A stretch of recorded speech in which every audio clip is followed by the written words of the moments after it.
Denis Van Chesten pour le blog d'Analystique. Aujourd'hui, nous vous présentons la deuxième vidéo d'une série de 3 sur l'évaluation de la performance en développement TI.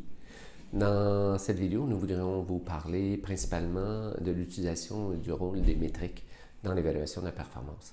Dans la vidéo précédente, la première, nous avions parlé de l'incidence du style de gestion sur l'évaluation de la performance. Dans la prochaine, la troisième, nous vous parlerons du rôle de l'innovation dans la performance.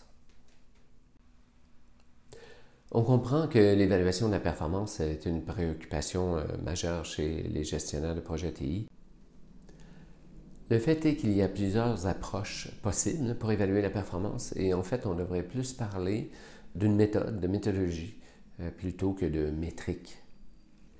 La question mérite d'être posée. Est-ce qu'on va mesurer et évaluer la performance par la quantité de code livré, par les fonctionnalités livrées, par la qualité du code ou la qualité des fonctionnalités, ou encore par le respect des coûts et échéanciers comme tout le monde fait, ou sinon peut-être par les bénéfices apportés par le projet lui-même.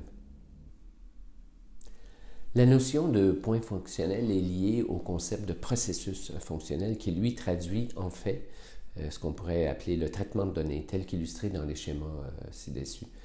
En fait, un point fonctionnel, c'est une activité de base en développement logiciel, telle que la lecture, l'écriture, l'entrée et la sortie d'une donnée. En fait, ça traduit ce qu'on pourrait appeler tout mouvement d'une donnée.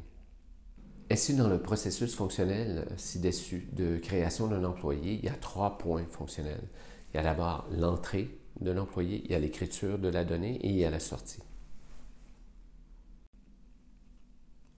Ainsi, avec le concept de point de fonction, on a une méthode objective universelle pour évaluer la durée ou la performance d'un projet, peu importe la technologie utilisée ou le lieu où ça va être réalisé. Ce qui va varier par contre d'une équipe à l'autre, par exemple, ça va être le nombre d'heures requises pour coder un point de fonction. Et ça, c'est le concept de vélocité. C'est ce qui va intéresser le directeur TI. Par exemple, on peut facilement imaginer que dans le secteur bancaire, considérant les contraintes de sécurité, d'authentification, ça prendra beaucoup plus de nombre d'heures pour coder un point de fonction que dans le secteur forestier. Ainsi, le concept de point de fonction nous donne une méthode standard, objective et surtout reproductible pour évaluer la performance de notre équipe de développement TI. Et ça nous permettra de comparer en fait différents projets et d'établir des barèmes suivant la nature des projets. Bien sûr, tout ça, c'est tributaire et c'est lié aussi au secteur d'activité et à le niveau de maturité de votre équipe de développement TI.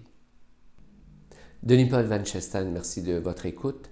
Ne ratez pas notre troisième vidéo dans cette série d'évaluation sur la performance qui portera plus précisément sur l'incidence, le rôle de l'innovation sur la performance.